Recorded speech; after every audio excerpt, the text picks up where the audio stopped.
L'essentiel de l'actualité de Grenoble-Alpes Métropole, c'est ici. Et chaque week-end, en moins de 6 minutes, bienvenue. Et pour profiter de la douceur en fin de retour et vous déplacer sans émettre de gaz à effet de serre, le vélo c'est bien et à deux c'est mieux. Et encore mieux si c'est en libre service et à assistance électrique. Le double pony débarque dans la métropole après avoir installé 1 millier de modèles classiques en septembre 2020. Le vélo à assistance électrique, le fameux VAE, proposera à partir du 20 juin une version duo. Un bon moyen pour le SMAG, le syndicat mixte de l'aire grenobloise, des mobilités de l'aire grenobloise, de rappeler qu'il est interdit de monter à deux sur une trottinette. Et on le voit bien souvent et parfois même avec des tout petits enfants. Sylvain Laval a pu tester ce double pony en avant-première à l'atelier Pony à l'île Verte.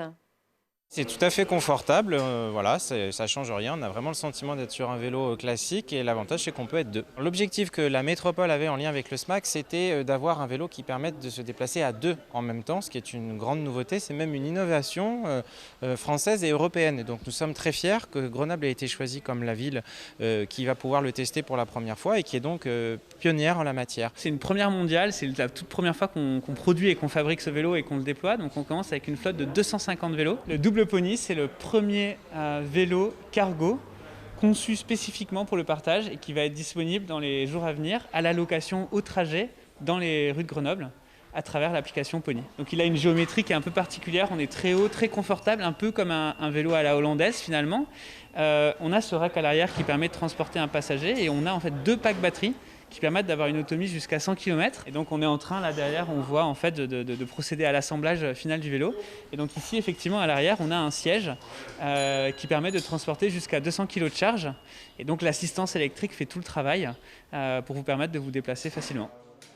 Et vous trouverez les doubles ponys sur des places déjà identifiées, réservées pour les classiques et pour les trottinettes.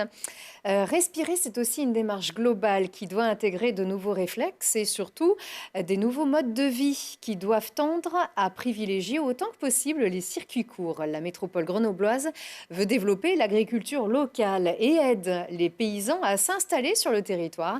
Charlotte Faulkner vous dit pourquoi et comment en visite gourmande à la ferme de la Faurie au Sapé en Chartreuse. C'est en Chartreuse, au Sapé, que Marjolaine et Joseph ont posé leurs valises. Il y a quelques mois, ils reprennent l'exploitation agricole de la Faurie. Aujourd'hui, ils ont déjà 20 vaches, dont 10 laitières, sur les 58 hectares de prairies que compte la ferme et produisent près de 200 litres de lait par jour. On s'est installé officiellement en novembre 2020. On a commencé à traire en février là, cette année 2021. Et tout de suite à transformer en fromage blanc, fromage frais, d'atome. Du lait et bientôt des yaourts. Dans le cadre de son appel à projet filière courte et aide à l'installation, la métropole de Grenoble veut soutenir et développer l'agriculture locale ainsi que les circuits courts. En fait, la métropole monte en puissance dans sa stratégie de soutien à l'agriculture locale, aux nouveaux agriculteurs et agricultrices, producteurs et productrices qui s'installent sur le territoire, à la fois des aides à l'installation, des aides aux fonciers. Et nous montons en puissance, je dirais, dans le cadre de notre politique agricole.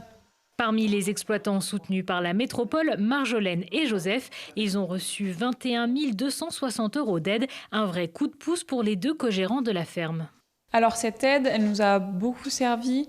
Donc on a eu deux types d'aides. Une première aide à la trésorerie. En gros, c'est une forme d'aide à l'installation qui nous a permis un peu de financer un peu pas des besoins du quotidien, mais des contenants en verre ou des investissements pour la ferme. Et ensuite, on a eu une subvention sur du matériel de fromagerie. Et donc là, c'est vrai que ça nous a vraiment beaucoup aidé parce que le matériel de fromagerie, c'est souvent du matériel qui coûte cher. On a le pasteurisateur, le chaudron en cuivre, les cuves. Donc c'est quand même un investissement qui est assez conséquent. Prochaine étape pour les deux agriculteurs, la fabrication de yaourts et l'acquisition de nouvelles bêtes. Ils vendent leurs produits au magasin de producteurs de Bivier, le comptoir de nos fermes, et à l'épicerie du Sapé, les paniers Sapéillard. Et depuis 2016, au Sapé, la métropole a soutenu 4 exploitations et 5 agriculteurs pour donc s'installer, se diversifier et entretenir les coteaux. Et c'est aussi une chouette idée de balade d'ailleurs pourvu d'éviter les orages pour ce week-end que je vous souhaite excellent.